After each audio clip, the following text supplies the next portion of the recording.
We are living in a world where corruption seems to have been institutionalized, where government officers are bribed to bend rules or flout norms. Of course, there are exceptions. Unfortunately, most of us are directly or indirectly, knowingly or unknowingly part of that corrupt system, and we ourselves turn the victims of this societal disease, which is often caused by pathogens of greed for money and worldly things.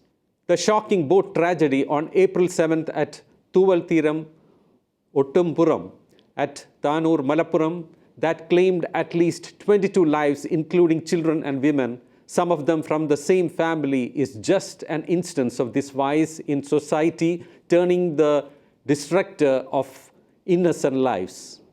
When the exact reason for the tragedy is not known, the initial report says the number of passengers on board were almost double the seating capacity. When the seating capacity was about 20, the boat operator allowed about 40 passengers to board the boat. Moreover, they decided to run the service after the allowed time, that is after 6 p.m.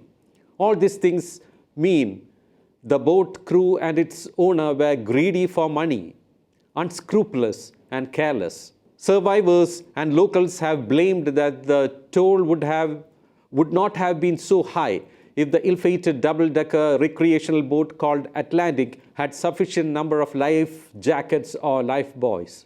People also wonder how Atlantic got the license and fitness certificate to operate as tourist boat, as it was a modified fishing boat.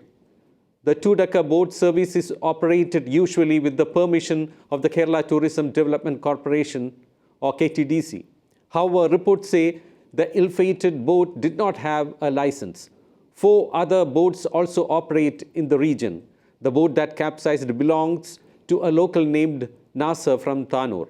Little over a month ago, Dr Muralee Thummarukudy, international expert in disaster response, had predicted the death of 10 or more persons in a houseboat accident in Kerala. Thummarukudy, who works with the Crisis Management Branch of United Nations Environment Program, in his post on Facebook on April 1st, explained his reasons. He was warning the thriving houseboat industry in the backward waters of Kerala. However, he also said the threat implied to all tourism boats, including houseboats, party boats, and shikara. A little carelessness is enough for an accident, he wrote. Based on his experience on board houseboats in Kerala, he pointed out the absence of safety briefing on boats.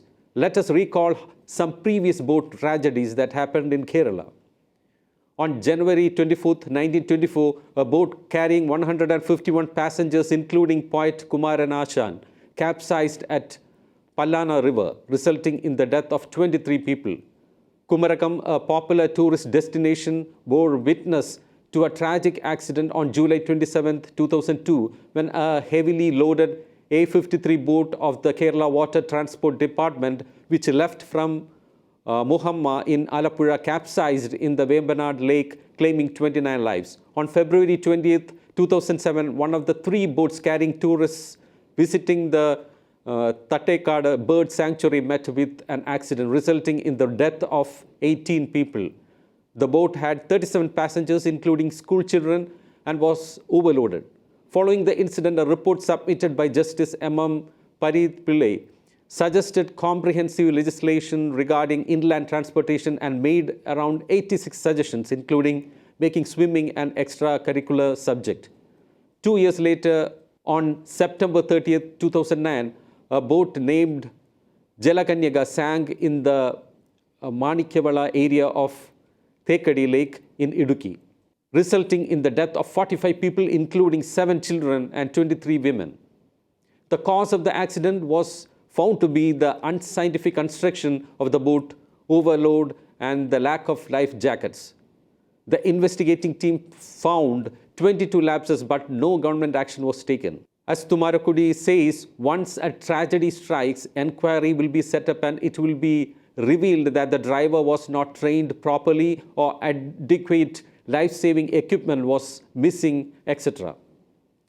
As Thummarukudy says, for a day or two, it will be the topic hotly discussed in TV channels. In the above case also, soon after the tragedy struck, we saw, like in a stereotypical script, the government scrambling to convene urgent meetings, the CM, ministers and MLAs visiting the spot, making promises that all things that have to be done will be promptly done, expressing grief and announcing compensation to the kin of the deceased. But after a few months, this tragedy will be forgotten and the state of affairs will be back to square one.